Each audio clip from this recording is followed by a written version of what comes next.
Buenas tardes, soy el cadete de cuarto año Romero, encargado de la revista Rumbos Aeronáuticos de la Escuela de Aviación Militar. Continuamos con el día 9 del ciclo de conferencias y entrevistas Sentir Malvinas, ayer, hoy y siempre, proyecto de la Escuela de Aviación Militar dentro del marco de la Universidad de la Defensa Nacional. El día de hoy entrevistaremos al brigadier retirado, veterano de la Guerra de Malvinas, don Guillermo Saravia, perteneciente al Sistema de Vigilancia y Control Aeroespacial durante el conflicto del Atlántico Sur. Bueno, buenas tardes, señor brigadier. Buenas tardes. Primero, antes que nada, quería agradecerle por su tiempo, por haber aceptado nuestra invitación, y para nosotros es un placer volverlo a tener en la Escuela de Aviación Militar. Bueno, muchas gracias. El placer, por supuesto, es mutuo, porque uno después de 42 años de servicio volver al lugar donde se formó, y para contar este tipo de experiencias realmente vale la pena. Yo no sé si no estoy disfrutando más yo que lo que van a disfrutar ustedes cuando empiece a contar algunas de las experiencias de la guerra. Así que agradecido yo también por la invitación. Gracias. Como para comenzar, cuéntenos un poco sobre sus orígenes. ¿Qué lo motivó a ser parte de la Fuerza Aérea Argentina? Bueno, pasa mucho por la situación que atravesé en la adolescencia. Yo perdí a mi madre a los 15 años y eso nos dejó a mi hermano y a mí, no por en vano. Mi hermano también es oficial retirado de la Fuerza Aérea, el comodoro Julio Saravia. Eso nos llevó a buscar un camino de vida quizás un poco más rápido, una salida de vida un poco más rápida de la situación de haber perdido a la mamá de uno tan joven, y eso conjugado con el hecho de que mi papá fue su oficial retirado de la Fuerza Aérea, la conjunción de esas dos cosas me llevó a elegir la carrera. ¿Cómo fue su ingreso a la Escuela de Aviación Militar? Cuéntanos un poco sobre su inicio. Yo ingresé en el año 75, el 2 o el 3 de febrero del año 1975, ingresé en la escuela, una escuela muy diferente a la que es ahora, una escuela en donde no existía la computadora, no existían la telefonía celular, no existían los medios de información y comunicación para acceder a distintas informaciones que existen en este momento, y así que nos criamos dentro de la escuela en un ámbito mucho más puro, en el sentido de que la relación era más contacto humano con el compañero y no tanto relacionarse con el ciberespacio y con todo lo que nos bombardea en este momento. Realmente es producto por supuesto, del avance y del paso de los años. Yo no voy a pretender, ni tampoco voy a decir que el tiempo pasado fue mejor. El tiempo que le tocó a cada uno es el tiempo que le tocó vivir. Así que ustedes, como cadetes de cuarto año en este momento, van a ser en esencia exactamente igual que el cadete cuarto año del año 1978 cuando egresamos nosotros. El entorno es diferente, pero la esencia, y precisamente una de las cosas que nosotros estamos haciendo con este tipo de actividades que ustedes están desarrollando, es mantener la esencia. Una esencia que quizás ustedes la van a tener más arraigada por el hecho que yo no tuve generaciones anteriores a la mía que haya participado en una guerra. Entonces no hay una experiencia que le puedan decir, pucha, yo entré a una fuerza armada para prepararme para ser soldado y voy a ejercer como soldado en una batalla. Eso, por suerte y por desgracia, mi generación la vivió. Y esa transmisión que yo no tuve es el deber moral que tenemos nosotros, de estas generaciones que tuvieron la oportunidad de combatir, es el deber moral que tenemos de transmitírsela. Dentro de su medida yo traté de hacerlo en varias oportunidades, sobre todo dentro de mi especialidad.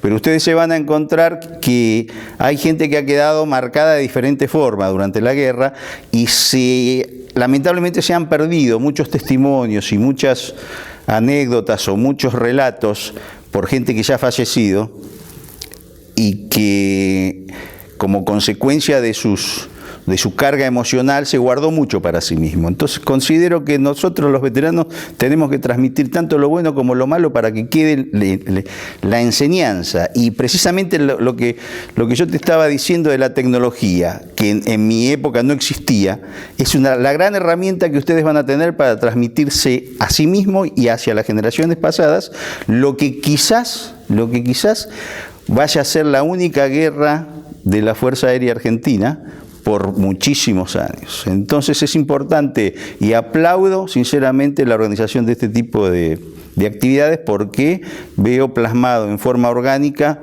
esa continuidad que yo les estoy diciendo. Gracias. ¿Qué fue lo que lo llevó a elegir la especialidad de vigilancia y control aéreo? Bueno, yo egresé en el 78 y mi primer destino fue Merlo, el entonces Grupo 1 de Vigilancia Aérea Escuela, pero no para hacer el curso de radar, sino por la circunstancia de encontrarnos en cuarto año, en octubre del 78, en las puertas del conflicto del canal de Beagle, y egresamos, por esa circunstancia nosotros no egresamos en diciembre, egresamos en octubre. Y toda mi promoción fue diseminada en todas las unidades de la fuerza, en donde existían roles de combate que iban a desplegar al terreno. Uno de esas unidades fue Merlo, en el año 78, donde habían llegado hacía muy pocos meses los dos primeros TPS-43, los radares Westinghouse TPS-43, y como consecuencia de eso llegamos una decena de alfereces a reemplazar a los oficiales subalternos que iban a desplegar al terreno. Y ahí es donde conocí la especialidad.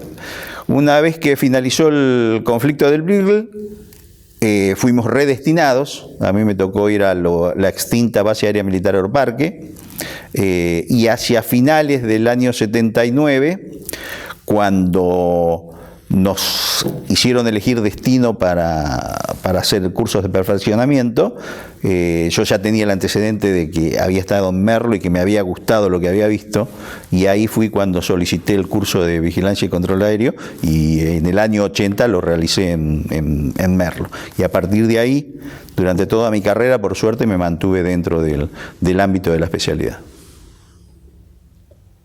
Previo al conflicto, ¿cómo era el nivel de adiestramiento que tenían? Esta es una pregunta que seguramente debe ser una de las pocas preguntas en que todos te van a decir lo mismo. El nivel de adiestramiento en el año 81-82 era excelente. La Fuerza Aérea estaba viviendo su primavera porque tenía mucho personal y mucho material.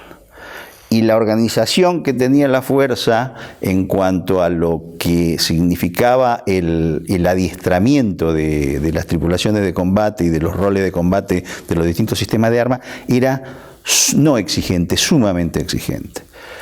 Y el adiestramiento no se hacía en gabinete o en simulador, se hacía en condiciones reales. Por ejemplo, vamos a cómo yo alcanzo al nivel máximo. En un año calendario yo alcancé el nivel máximo operativo. Pasé de etapa 1 a etapa 3. Yo no sé si ahora se utilizan esa división de etapas que te indica cuál es tu nivel de idoneidad dentro de tu sistema de arma. Etapa 1 en mi época era el alumno en el sistema. En la etapa 2 era el hombre que ya estaba habilitado para operar el sistema. Y esto es para todo, para los sistemas de arma de aviones, para artillería antiaérea, para radar. Volvemos, en la etapa 2 era el que estaba operativo, pero no apto para el combate. Y en la etapa 3 era el que ya había acumulado suficiente experiencia y se consideraba, y así se llamaba, etapa 3 apto para el combate. En un año calendario yo había conseguido llegar a ser etapa 3, apto para el combate, a tal punto que yo rendí mi habilitación en diciembre del año 81 y en abril del 82 yo ya desplegué, cuando desplegué a Malvinas o desplegué al terreno, yo ya iba como etapa 3 apto para el combate. Eso te marca cuál era el grado de exigencia y cuál era el nivel de adiestramiento que se tenía. Una vez desatado el conflicto, ¿recuerda cómo fue su despedida con su familia? No fue traumática por el hecho que, primero, éramos muy poquito, muy cerraditos. Yo me había casado hacía muy poquito tiempo, eran mi señora y mi hijo recién nacido. Y mi señora estaba muy acostumbrada a los despliegues. Si bien hacía 2 años que nos habíamos casado, 2 años y medio que nos habíamos casado, ella estaba acostumbrada al ritmo de vida que llevábamos por las características de la unidad. El grupo 2 de Vigilancia y Control Aéreo, en Merlo, era un grupo netamente operativo y de despliegue. Hacíamos un régimen prácticamente de 15 días en la unidad, 15 días en el terreno, 15 días en la unidad y 15 días en el terreno. Así que mi señora, desde muy joven, se acostumbró a ese ritmo de vida y ella lo tomó como un despliegue más. No, para ella no fue, primero porque no sabía que iba a Malvinas. Es más, yo no sabía que iba a Malvinas. Entonces no tuvo ese componente emocional que pudieron haber tenido en otras unidades que desplegaron posterior al 2 de abril. Ya sabían a dónde iban y ya había una carga emocional distinta. Mi señora la carga emocional la pasó cuando se enteró que estaba allá, pero no porque antes hubiese sentido esa problemática encima, ¿no es cierto? Una vez que ya se desató el conflicto, ¿cómo se realizó el despliegue a las islas? Está concatenado con la pregunta anterior. El despliegue para nosotros fue normal, fue algo, los primeros instantes, la preparación previa que fue muy rápida, la ida a Palomar para la carga del material, todo eso para nosotros era moneda corriente. Lo único que quizás nos hizo dar cuenta que había algo distinto fue la cantidad de movimiento que había en Palomar esa noche. Estamos hablando del 1 de abril. No era un movimiento común, había muchas tripulaciones en el casino de oficiales, había mucho movimiento en plataforma. Me encontré con, creo que ha dado su exposición acá con el Comodoro Mayor Vergara como tripulante de las primeras dotaciones de Bell 212, que también estaba esperando bodega para el traslado de los helicópteros a Malvinas. Así que en principio era normal, por un lado, para nosotros, porque estábamos acostumbrados a desplegar siempre con el sistema de armas C-130, y la extrañeza era la envergadura del movimiento. Así que eso fue lo único que nos extrañó.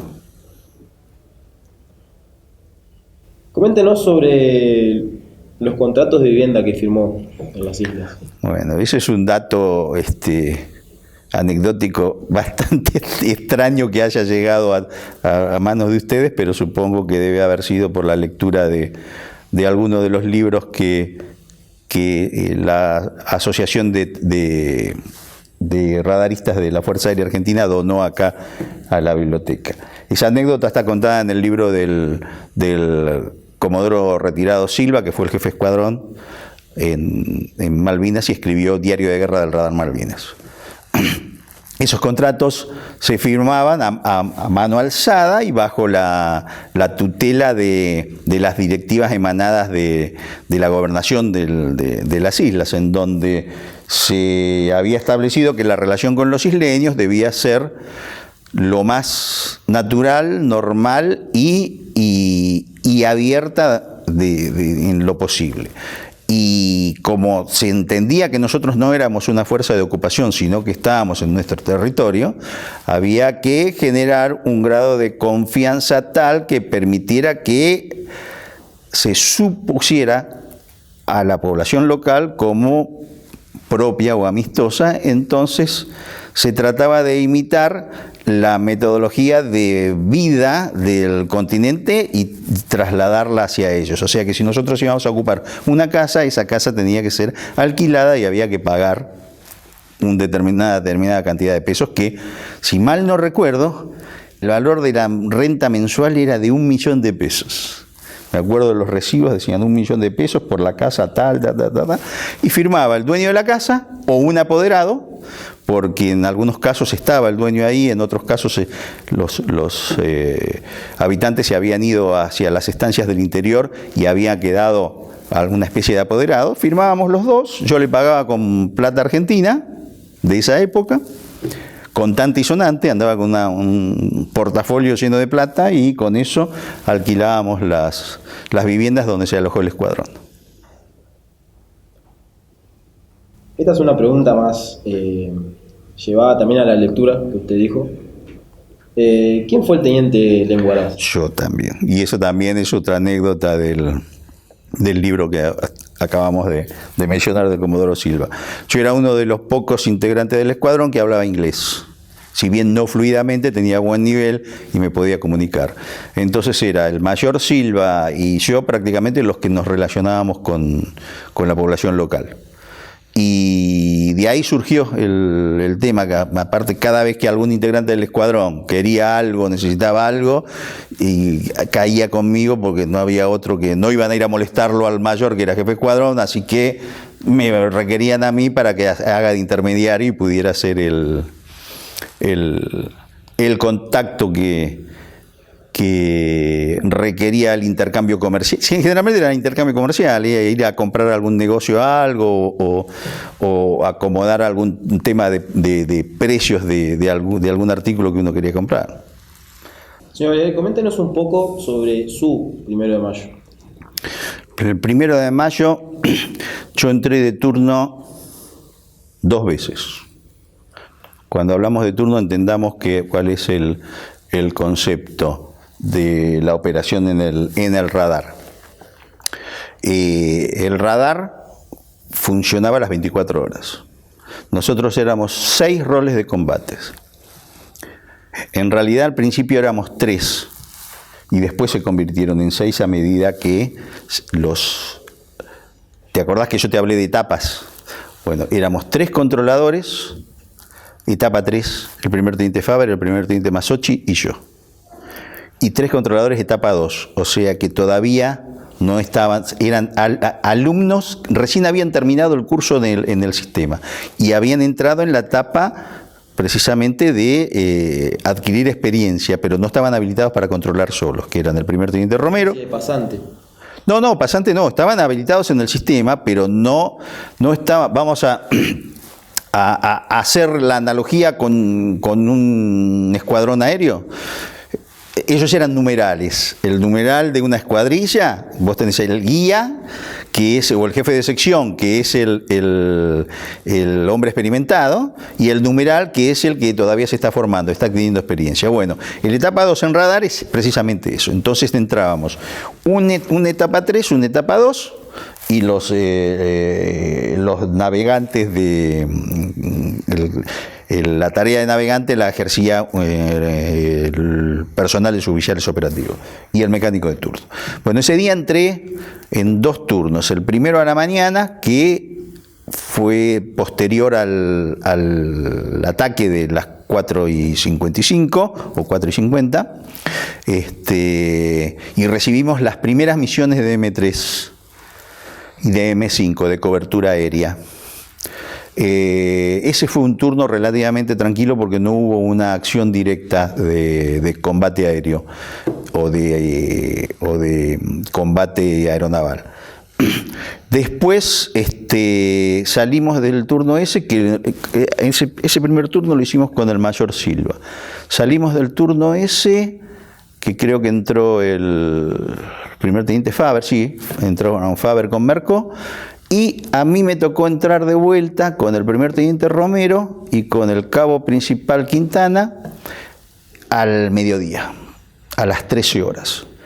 Y ese turno comprendía una operación dentro de cabina de 4 horas, de 13 a 17, que fue el turno en donde después se sucedieron el 90% de las acciones del 1 de mayo sobre la vertical de Puerto Argentino. Así que fue un turno sumamente movido, un turno muy desgastante y un turno muy choqueante, porque durante ese turno se produjeron los derribos del entonces primer teniente Perona y el derribo por fuego propio del capitán García Cuerva, fue el derribo del primer teniente Ardiles, y fue el guiado táctico que se hizo de la escuadrilla Torno del capitán Di Meglio a las 3 fragatas que estaban bombardeando Puerto Argentino, más la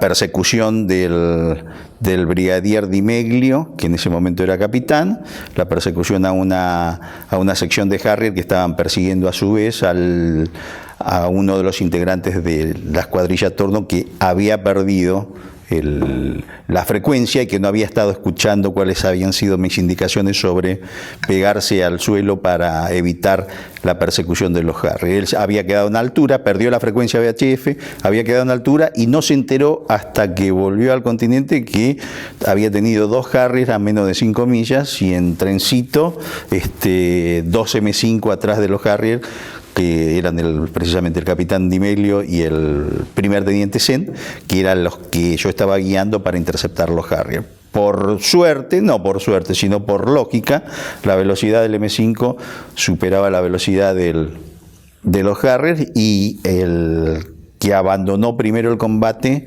fue el controlador aéreo de la Glamorgan, que eran los que lo estaban controlando, por la proximidad de los M5 nuestros. Tenía mucha más chance de interceptar y derribar de cola a los Harrier que los Harrier chances de derribar al Torno 3, que era el que estaba escapando sin saber que lo estaban persiguiendo. ¿Cuál cree usted que fue la orden más difícil que tuvo que cumplir? Es muy difícil decir eso. Hubo varias. No, porque te explico por qué. Porque no son... El trabajo que hacíamos nosotros era muy autodependiente, o sea, la orden, nosotros éramos los que dábamos las órdenes, no teníamos, uno cuando está en el radar es dueño, así como el piloto es dueño de su avión y el artillero es dueño de su cañón, el radarista es dueño de su radar, del control, de la pantalla y de la situación. Entonces la problemática del cumplimiento, ahí no tenés nadie que te diga, haz esto y hacelo porque yo te lo digo. El que conoce la situación, qué es lo que cómo se está desarrollando el combate o la situación táctica, es el que está enfrente de la pantalla, y el que toma las decisiones es uno. Entonces no hubo orden difícil que no haya emanado de la propia cabeza de cada... Pero esto no es por mí, esto es por cualquier controlador. No hubo orden que haya emanado de mi cabeza que me haya resultado difícil porque la elaboraba yo. Estamos hablando siempre orden a nivel operativo, tomar una decisión que traiga en el combate una consecuencia. Si vos me decís, yo no lo diría difícil, yo lo diría trágica, porque fue trágico el derribo del capitán García Cuerva. Trágico, ¿por qué? Porque no era esperado. Sí era esperado el combate aire-aire del primer teniente Perona, porque se cruzaron, se vieron los dos, yo estaba controlando a los 2 M3, había un controlador inglés en un buque que estaba controlando a los Harrier. No hubo una interceptación pura, porque la interceptación pura es cuando alguien sorprende al otro y le dispara el misil o los cañones o lo que sea y lo derriba o lo obliga a retirarse. Esto fue más un combate yendo a la Segunda Guerra Mundial, en donde evolucionan en un pequeño volumen vertical y horizontal 4 aviones, en donde gana el que mejor armamento tiene, y fue lo que sucedió. Pero sí fue trágico lo del capitán García Cuerva, porque fue inesperado y fue lo que te permitió darte cuenta que el que gana o pierde la guerra es el que menos errores comete por un lado y el que más errores comete por el otro. O sea, una guerra, un combate o todo, uno no se tiene que basar en los aciertos, se tiene que basar en no cometer errores de procedimientos, de oportunidad, de disquisición.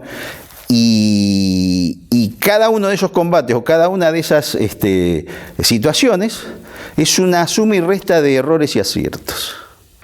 Bien. ¿Qué nos puede comentar sobre la maqueta que tenemos atrás? Bueno, esta maqueta representa fielmente, si uno va a Merlo y entra a la ayudantía, el hall de la ayudantía del jefe de unidad, va a encontrar los reales. Estos son las dos culotes de los dos misiles que fueron lanzados contra el radar el día 31 de mayo, la madrugada del 31 de mayo. Los lanzó un avión Avro Vulcan, bombardero estratégico que estaba prácticamente desafectado de la RAF y que lo mantuvo en actividad precisamente por el hecho de utilizarlo como bombardero estratégico para cumplir dos tipos de misiones durante la guerra: el bombardeo de la pista y la misión de supresión de defensa aérea, tratando de silenciar el radar TPS-43. Hubo 7 misiones Blackback, que así se denominaban las que cumplían los Vulcan. Una fue abortada antes del despegue, y de las otras fueron 50-50, 50-50, 3 dedicadas a la pista y 3 dedicadas al radar. Eso te da una idea de la importancia que significaba el radar dentro de la estructura defensiva de Malvinas. O sea, para los británicos era un grano, había que eliminar, fue el blanco punto más importante de los británicos a efectos de tratar de conseguir una superioridad aérea que no la consiguieron en ningún momento. O sea, la superioridad aérea es o total, o local, o temporal. Esa superioridad aérea sí la consiguieron, pero estando siempre el presente del radar, lo que se ansía para dar libertad de acción al resto de los componentes terrestres y navales es la superioridad aérea total, en donde se le niega el espacio aéreo al enemigo. Entonces, si vos no podés eliminar los ojos que van guiando a las formaciones que te van a ir a atacar, no la vas a lograr nunca. Bueno, ese fue el motivo por el cual se generaron 3 misiones de los escuadrones Vulcan para tratar de eliminar el radar. La única que tuvo un éxito relativamente favorable, una finalización relativamente exitosa, fue la número 2 contra el radar, que logró disparar estos 2 misiles que, por suerte, por designios del destino o del creador o lo que sea, hizo que, si bien hiciera blanco en la zona del radar, no fuera un impacto directo que haya o roto la antena directamente o pegado en la cabina donde estaban los operadores, en donde sí el sistema hubiese quedado fuera de servicio, totalmente fuera de servicio. Lo que no significaba que Malvinas se hubiese quedado sin radar. ¿Por qué? Porque en el continente todavía estaban los radares desplegados en Comodoro Rivadavia, en Gallegos y en Grande, y había un radar más de repuesto. Ese radar más de repuesto, yo no tengo ninguna duda que si hubiesen destruido completamente el radar nuestro, en menos de 24 horas estaba con un C-130 de vuelta, porque era prioridad. O sea que dentro de las siguientes 48 horas en donde nos hubiesen destruido, iba a haber otro TPS-43 funcionando. Eso que no te quepa ninguna duda. Es con lo mismo que pasaba como cuando se derribaba algún avión en algún pucará o se perdía algún pucará en la isla, automáticamente de Santa Cruz cruzaban los aviones que estaban de reserva para completar la dotación. Al finalizar el conflicto, ¿qué aprendizaje obtuvo de esa experiencia? Cuando terminó el conflicto hubo un tiempo en donde, por supuesto, la mayoría de nosotros, sobre todo los más jóvenes, no analizamos nada. Era más que nada la bronca contenida de haber perdido, de enterarnos que algunas cosas no se hicieron como se tenían que hacer, que esas cosas que no se hicieron como se tenían que hacer habían costado vidas de compañeros. Por ejemplo, mi promoción, la promoción 44, fue la promoción que más gente perdió 6 integrantes de la promoción. Y hubo un primer tiempo de negación. Ese primer tiempo de negación fue el que quizás, pero yo creo que fue el proceso de maduración de lo que después vendría, de cómo se contó, qué es lo que se hizo. Entonces hubo un estamento en donde la oficialidad joven no miraba hacia arriba, sino que comenzó a mirar hacia abajo. O sea que los que importaban era ¿qué le transmitíamos a los alfereces, a los tenientes que venían atrás nuestro? Y que fue un proceso de maduración lenta, porque todo lo que aprendimos, en la mayoría de los sistemas de armas, no se transmitió en forma automática. Eso llevó tiempo. Ese tiempo hizo que la gente madurara y que esa gente que maduró comenzara a transmitir a las nuevas generaciones las lecciones aprendidas que vos me estás comentando. Y esas lecciones aprendidas cambiaron dos doctrinas, los dos niveles más bajos de doctrinarios, porque eran los niveles que manejábamos nosotros. Estamos hablando de capitán para abajo, estamos hablando, ¿eh? Uno, fue distinto el aprendizaje que tuvieron los de oficial jefe y oficiales superiores, que lo aplicaron sobre otros niveles de conducción, que lo que nos pasaba a nosotros. Nosotros éramos fierreros. El piloto al avión, el artillero al cañón y nosotros al radar. Y eso fue lo que transmitimos, ver lo que estaba escrito y lo que estaba escrito que no funcionaba, decir, no, che, esto así no funciona, esto pasa en un mundo ideal, realmente cuando pasa esto vos tenés que hacer esto, tenés que transmitir tal cosa, cómo se tiene que manejar, cómo se tiene que estructurar, qué tipo de funcionalidad tiene que tener un escuadrón de radar que rompa la estructura del tiempo de paz. Porque si vos te entrenás con esa estructura de tiempo de paz para la guerra durante la paz, vas a cometer los mismos errores que se cometieron cuando salimos nosotros. Nosotros nos tenemos que entrenar con la mejor imitación de la condición de guerra, para que no te sorprenda, para que vos sepas que, ahora vos ya sabías que después de la guerra ya sabés que lo que tenés que evitar es la sorpresa. Si vos sabés que te van a atacar de determinada forma, tenés que romper con la tradición de vigilar a larga distancia, a grandes alturas, y ver cuándo viene el bombardero. Porque lo más probable es que el bombardero no venga, no lo más probable, lo que ocurrió fue que el bombardero no viniera en altura, que hubiese hecho una navegación estratégica o táctica mucho más elaborada, en donde el tipo se pegó al mar muchísimas millas más allá del horizonte radar, entonces era imposible verlo. Lo mismo que estoy diciendo ahora, yo uso ejemplos propios del escuadrón de radar, pero lo mismo que te estoy diciendo de lo que ocurre con el radar, ocurría con los distintos escuadrones aéreos, ocurría con artillería, le ocurría a los ingleses. Porque nosotros tendemos mucho a ver los errores nuestros, y cuando uno comienza a leer la documentación inglesa, se da cuenta que ellos incurrieron en exactamente el tipo mismo de error que nosotros. Perdieron aviones por derribos propios, perdieron aviones por accidentes operacionales, perdieron buques por errores de coordinación de ellos. Tuvieron operaciones totalmente fracasadas por mala planificación, así como tuvimos nosotros.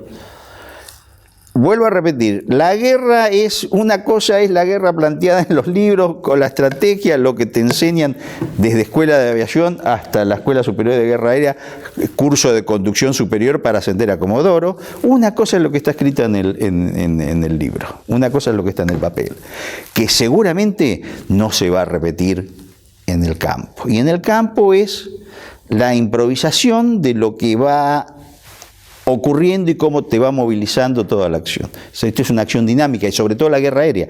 La guerra aérea es totalmente dinámica. Cambia, en todo momento está cambiando. Vos podés tener un avión en el aire y tenerlo asignado para una misión, y de golpe el entorno operacional cambió y lo tenés que mandar a hacer otra cosa. Y todo eso es lo que nosotros después tratamos, en los distintos sistemas de armas, tratamos de pasarle a las siguientes generaciones. Y el gran problema que existe es que esa generación a la que nosotros le pasamos, le ha quedado grabado las enseñanzas que le dimos nosotros, pero ellos no la vivieron. Y cuando nosotros desaparecemos y ellos ocupan nuestro lugar, ellos van a transmitir lo que le transmitieron los veteranos, pero sin la carga de realismo que tuvimos nosotros. Y esta, cuando desaparezca, que le transmitió a esta, algo va a quedar y le va a pasar, pero va a llegar un momento, que ya llegó hace rato, en que no le está llegando nada a ustedes, por ejemplo, más que anécdotas. Y si bien las condiciones del combate aéreo, sobre todo, han evolucionado de tal forma que nunca más se va a repetir un Malvinas como se repitió, con la misma estructura de entorno operacional, ustedes no van a llegar con esa carga de realismo que les permita interpretar qué es lo que sentimos nosotros cuando éramos alférices o tenientes. Por eso la transmisión de lo que nosotros narramos no vale tanto por lo que ejecutamos en una operación, sino por la esencia o por el sentimiento de lo que uno quiere transmitir en el concepto de lo que es el combate. El combate es algo dinámico que, si bien uno se apega a lo que está escrito en un manual o un procedimiento o lo que sea, el joven, el hombre que está operando el sistema, tiene que tener muy en claro que lo más probable es que no suceda lo que está escrito en el papel. Que se aproxime, sí, pero que va a tener, en base a su formación, a su experiencia y su capacidad de discernimiento de qué es lo que tiene que hacer en el momento, va a tener muchas variantes y va a tener que aplicar esa variante. La gran diferencia que existe con el combatiente de tierra, con el combatiente de mar, es que en general, en líneas generales, el oficial en la Armada o el oficial en el Ejército ordena ejecutar una acción. En cambio, en Fuerza Aérea, la mayoría de las operaciones las ejecuta el oficial. Es él el que lo hace. No le dice al soldado o le dice al marinero, hace tal cosa, hace tal otra. El controlador decide qué es lo que hace. El piloto funciona todo lo que está haciendo, decide. El artillero es el que decide. No sé si me interpretás lo que te estoy diciendo. Y eso es fundamental. Eso es fundamental para entender la diferencia del combate aéreo con respecto a los otros tipos de combate. Cuando uno se mueve en masa y distribuye órdenes, es una cosa. Ahora, cuando el que ejecuta, el que piensa la orden que tiene que ejecutar y el que la ejecuta es uno, es otro entorno, en donde tenés que estar sumamente atento y sumamente preparado para discernir qué es lo que tenés que hacer y qué es lo que no tenés que hacer. Te maté. Un poco como para seguir hablando de lo que es el fin del conflicto. ¿Cómo fue el proceso en el que a usted le notifican que tiene que regresar al continente? ¿Cómo es la acción en la que usted deja las islas y vuelve al continente? Yo no dejé las islas, me dejaron. Porque nosotros, el escuadrón quedó desafectado en su función operativa el mismo 14 de junio, cuando se recibió la orden de no operar más. Y parte del escuadrón quedó prisionero. Se hizo una selección de personal. Bueno, yo quedé en el conteo, quedé para prisionero de guerra. Así que yo no tuve una notificación, como vos me estás diciendo, directa a través de una orden emitida por un jefe, porque no existió eso. Primero fuimos al campamento de prisioneros en el aeropuerto, ahí estuvimos unos días, y después se comenzó el tema de la evacuación vía marítima de la mayor cantidad de efectivos hacia el continente, y se seleccionaron unos 500 combatientes de las tres fuerzas para que quedaran como prisioneros de guerra. Fue una selección arbitraria, en cierta forma. De Fuerza Aérea quedaban prácticamente todos, porque era muy fácil distinguirnos por los uniformes. Y bueno, pasamos del campamento de prisioneros del aeropuerto al campamento en San Carlos, en el frigorífico de San Carlos, y después en uno de los buques, el Saint Edmond, me tocó a mí, hasta el regreso el 14 de julio, un mes justo, 14 de julio a Trelew. Pero no hubo una secuencia de órdenes de cómo íbamos a... El que decidió cuándo íbamos a volver al continente fueron los ingleses, no fuimos nosotros. Y de ahí regresó a Buenos Aires. De ahí llegamos a Trelew, en Trelew subimos a a los transportes de Fuerza Aérea, un par de Boeing 707 y volvimos a Buenos Aires. ¿Cómo fue el reencuentro con su familia una vez llegado? Fue lo que es un reencuentro después de vivir un trauma como este, ¿no es cierto? El que más sufre es la familia, porque mi señora no sabía si yo estaba vivo o si yo estaba muerto durante muchos días, hasta que Cruz Roja informó la lista de prisioneros argentinos. Yo, como la mayoría de los que estábamos prisioneros, estábamos catalogados como perdido en combate, o sea que no tenía la referencia, si bien no había confirmación de fallecimiento y nada por el estilo, la incertidumbre de las familias siguió hasta que no llegó la notificación de Cruz Roja diciendo, bueno, su marido está prisionero de guerra en el buque Saint Edmund, de los británicos, quédese tranquilo, o sea que el shock más grande lo sufre el que está esperando. En algunos casos seguramente, te estoy contando mi experiencia personal, y en otros casos el shock más grande lo sufrió el que volvió. Pero eso depende mucho de la personalidad de cada uno. Yo sé del sufrimiento que tuvo mi familia esperándome y no saber qué era lo que había pasado. Pero sí, fue el punto culminante de decir, bueno, terminó y volví con mis seres queridos. Quiero aclarar un tema, y quizás esto, porque parece que fuera muy frío lo mío. Nosotros tuvimos una gran suerte, el escuadrón nuestro. Estuvimos comunicados con nuestra familia durante todo el tiempo.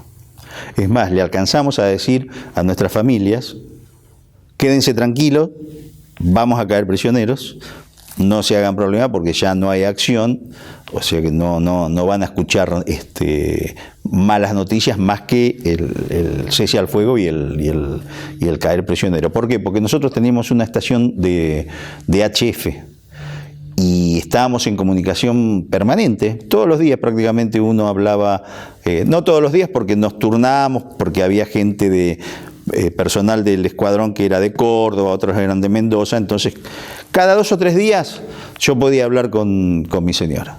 2 minutitos, pero eso la tranquilizaba.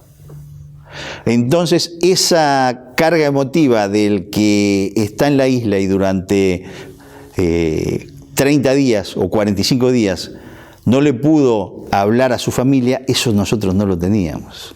Eso te daba una tranquilidad de espíritu impresionante, porque yo sabía que ella estaba bien y que mi hijo estaba bien. Porque yo lo escuchaba a mi hijo, le cantamos el feliz cumpleaños. El primer cumpleaños de mi hijo lo pasamos en la isla, el 12 de junio. El 12 de junio yo hablé con Silvia, me puso al bebé en el micrófono, lo escuché balbucear, lo escuché llorar, y el resto del escuadrón le cantó atrás mío, le cantamos el feliz cumpleaños. Eso, el hombre que estuvo 45 días incomunicado, se lo tragó.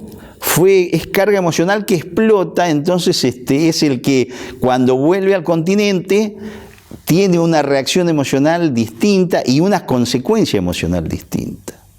Porque durante 45 días el tipo no supo la familia no supo si él estaba vivo o si estaba muerto, y él no supo si había pasado algo dentro del seno de su familia. Esa condición fue fundamental para nosotros, para mantener nuestra moral, para mantener nuestro espíritu de cuerpo, nuestro espíritu de equipo, el hecho de estar siempre comunicado. Una vez que regresó a la unidad, ¿cómo continuó su vida profesional? Eso ya te lo conté más o menos. Perdón, ¿vos me estás hablando de mi vida profesional inmediata al conflicto o mi vida profesional en el transcurrir de los siguientes años? Me dijo que una vez que regresó, lo que intentó fue impartir un poco sus vivencias que tenía debajo. Sí. Más que nada me centro en su vida profesional. ¿Cómo pudo continuar con su vida luego del conflicto? ¿Qué hizo luego del conflicto? No. ¿Su vida normal como operador? Sí, hicimos vida normal porque nosotros seguimos desplegando. Volvimos de pasar nuestra temporada de vacaciones como prisioneros de guerra, tuvimos una licencia prolongada, creo que fueron más de 30 días, y después nos incorporamos a las actividades normales de la unidad. Y esa misma actividad normal significaba volver a la rutina de seguir desplegando. Porque terminado el conflicto, la Fuerza Aérea mantuvo un esfuerzo de despliegue en el continente, porque no fue terminar el conflicto y olvidarnos de que estaban los ingleses en las islas. Era terminar el conflicto y retomar una actitud de decir, che, está bien, vos me sacaste de las islas, pero yo todavía estoy presente. Tengo aviones en las bases del sur, tengo los radares, te estoy vigilando. Si vos pasás dentro del área de cobertura del radar de Río Grande o del Río Gallegos, te estoy viendo. Y esa actividad se mantuvo, o sea que cuando volvimos a los escuadrones, seguimos desplegando. Y al poco tiempo yo ya estaba en Río Grande o en Río Gallegos o donde sea.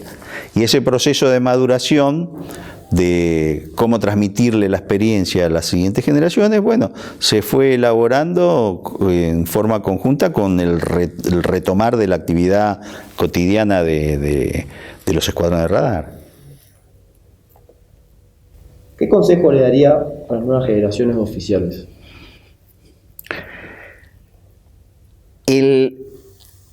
Que sean, pero este es un consejo para al recién egresado, para el que va a las unidades.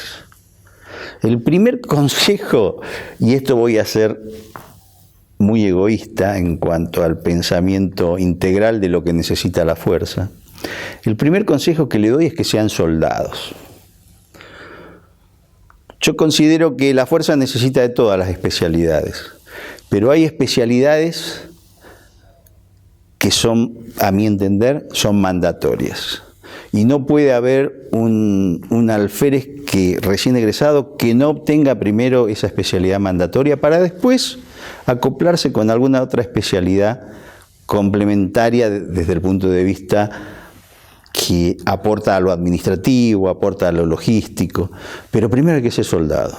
Y yo tengo una cosa muy clara, y esta es una opinión mía, dentro de la Fuerza Aérea, para ser soldado hay que ser piloto, artillero, radarista, comunicante de campaña. O sea, aquello que sabes que vas a estar en la primera línea.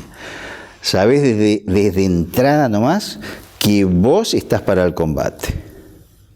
Entonces mi primer consejo, muy egoísta y muy con visión Brigadier Sarabia, después de 42 años de servicio, primero hay que hacerse soldado. Y se hace soldado preparándose para la guerra.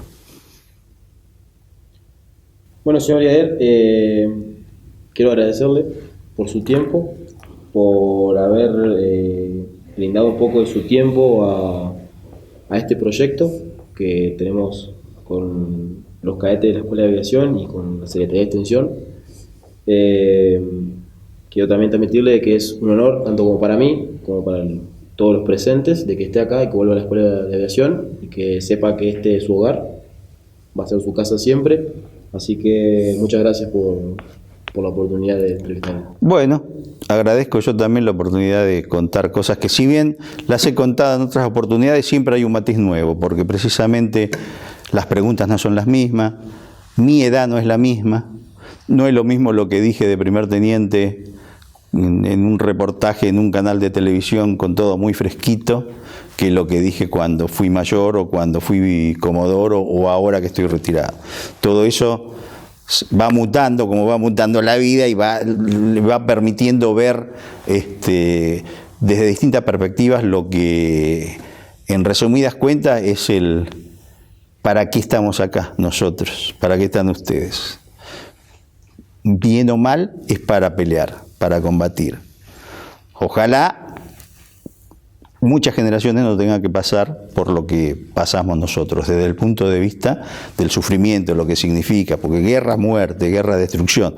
Pero ojalá también, y esta es la gran dicotomía entre una cosa, entre un deseo y el otro, ojalá ustedes o las futuras generaciones tengan la posibilidad de ejercer para lo que se han preparado. Y es cuestión de acomodar la mente para cada una de las cosas. Saber que uno no tiene que desear la guerra, no tiene que desear el combate, pero cuando la circunstancia lo lleva, ese deseo se convierte en obligación de enfrentarlo y de dar realmente para lo que uno se ha formado. Si el piloto de combate se forma para combatir y tiene que tener la convicción de que cuando tiene que combatir, tiene que combatir. Si el controlador aéreo de combate se forma para controlar aviones en combate y sabe que lo va a tener que hacer. Y el artillero lo mismo. Nada más. Gracias, señor.